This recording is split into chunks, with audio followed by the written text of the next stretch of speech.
मेरे प्यारे बच्चों और मेरे प्यारे दर्शकों और जितने भक्तजन हैं और जितने साईं भक्त हैं, सबसे प्रार्थना है कि आप साईं संदेश में जुड़ के साईं संदेश चैनल को ज़्यादा से ज़्यादा शेयर करें और ज़्यादा से ज़्यादा सब्सक्राइब कर लीजिए, ताकि आने वाली वीडियो की नोटिफिकेशन आप तक जल्द से जल्द पहुंच सके। बेल आइकन की घंटी ऑन कर ले मेरे बच्चों।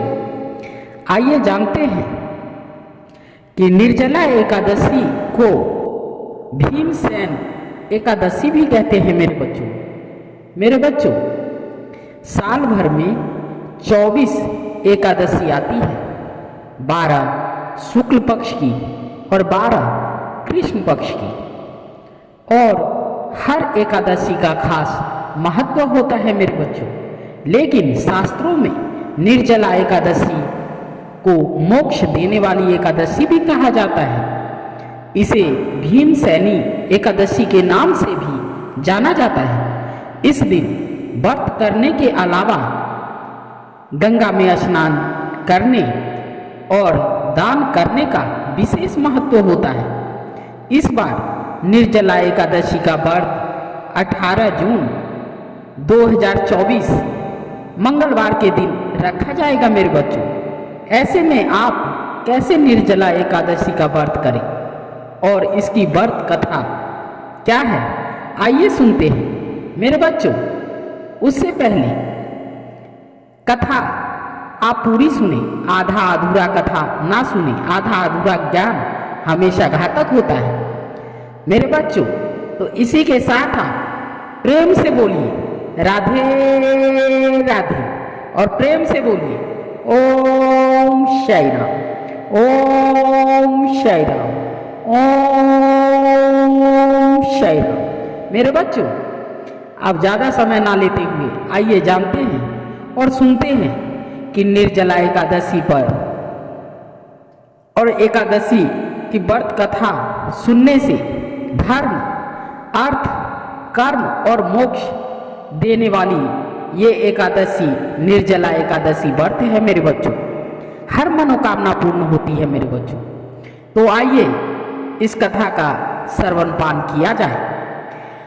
धार्मिक मान्यताओं के अनुसार जब वेद व्यास ने पांडवों को धर्म, अर्थ, कर्म और मोक्ष देने वाली एकादशी व्रत का संकल्प कराया था, तब युधिष्ठिर ने पूछा था, ज्येष्ठ मास के शुक्ल पक्ष में जो एकादशी है उसके बारे में विस्तार से बताइए।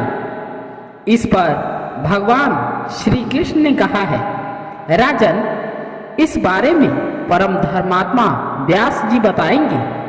तब व्यास जी ने बताया, कृष्ण और शुक्ल पक्ष की एकादशी में भोजन नहीं किया जाता है और उसके अगले दिन द्वादशी तिथि को स्नान करके पवित्र होकर फूल से भगवान केशव की पूजा की जाती है मेरे बच्चों।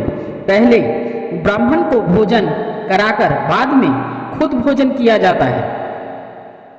इस पर भीमसेन बोले, पितामह, मैं आपके सामने सच कहता हूँ, मुझसे एक बार भोजन करके भी व्रत नहीं किया जा सकता, तो फिर उपवास करके मैं कैसे रह सकता हूँ प्रभु?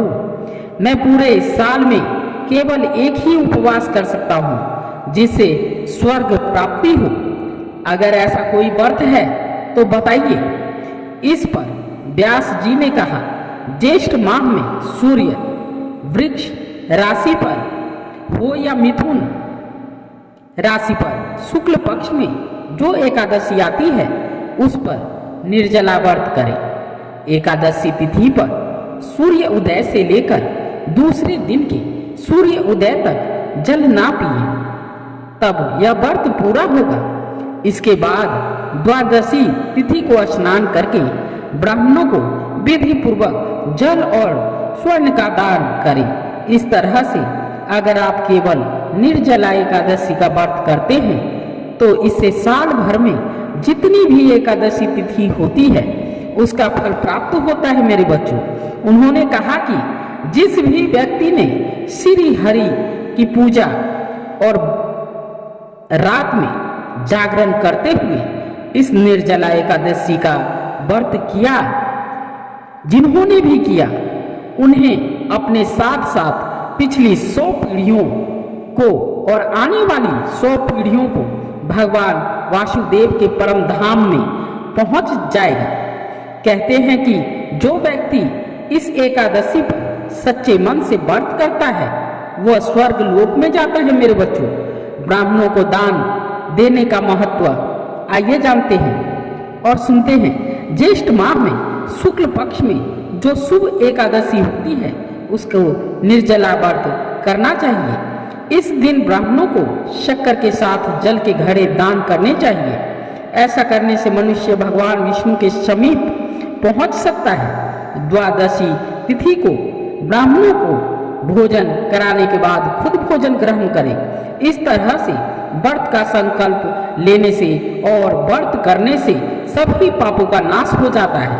मेरे बच्चों, एक उपाय और भी करें। जब द्वादशी को आप पारण करें तो पारण करने से पहले आप गाय को कुछ मीठा जरूर खिला दें। उसके बाद आप पारण कर सकते हैं। इससे सारे पाप नाश तो होंगे ही, इससे आपके बाल बच्चों की बुद्धि और विद्या पर ज़्यादा असर करेगा और उनकी कृपा, श्री नारायण और लक्ष्मी की कृपा आप सबों पे बरसती रहेगी। इसी के साथ आप प्रेम से बोलिए मेरे बच्चों, ओम साई राम, ओम साई राम, ओम साई राम।